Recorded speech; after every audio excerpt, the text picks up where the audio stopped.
story time. So in this video I decided, hey, let's do a custom GBA, and I actually did, and I'm going to show the process. But before we do that, I'm going to explain the story of how this video actually happened. So I was on Marketplace one day and I realized I really wanted a new Nintendo product. I wanted something Nintendo. I just had been paid from work, so I thought, well, I kind of want to get something new. I saw a Gameboy Advance for about £30, which is about a 30-minute drive from me as well, and the guy responded immediately. So I went and picked it up with my dog, and now I own a Gameboy Advance. So I thought, you know what? I want to mod this thing. I've seen people make really cool looking GBAs, and I've seen people do like screen mods and stuff. So I decided to pick it up and do some fun little tweaking, let's just say. I got all the stuff for this video from AliExpress. So I actually got the Retro 369-in-1 GBA cartridge, which cost about £6.39. I got the buttons and the shell, which cost me a total of about £3.79.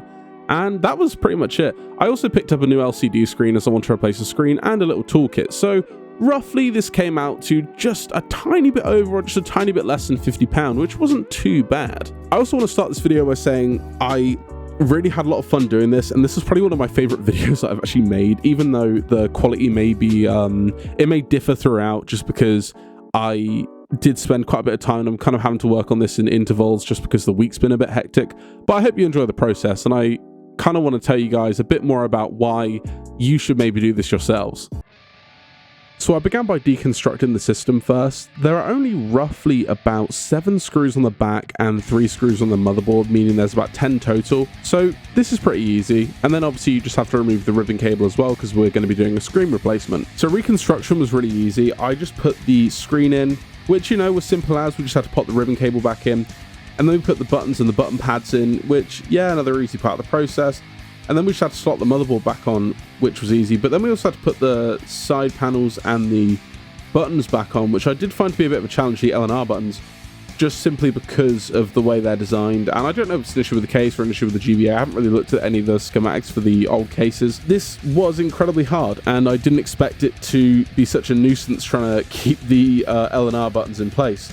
But after that, we just had to put the shell back on. This part was really simple. I didn't really mind this part of the process. It was quite easy, but then we could just put everything back together, and yeah, we could put it to the test to see if it powered on. So this is where the video gets a bit interesting. So I began by turning the Game Boy on. I did little tests on it, and I realized very quickly that everything was functional, but I did realize a problem. The D-pad wasn't responding. Now, you might have not seen it because the video was time-lapsed, but there was a point where I put a pad in for the D-pad, and I actually put the pad in at the wrong orientation. It took me a couple days to figure this one out, so that's why the footage is looking a little bit different from how it did a couple days ago.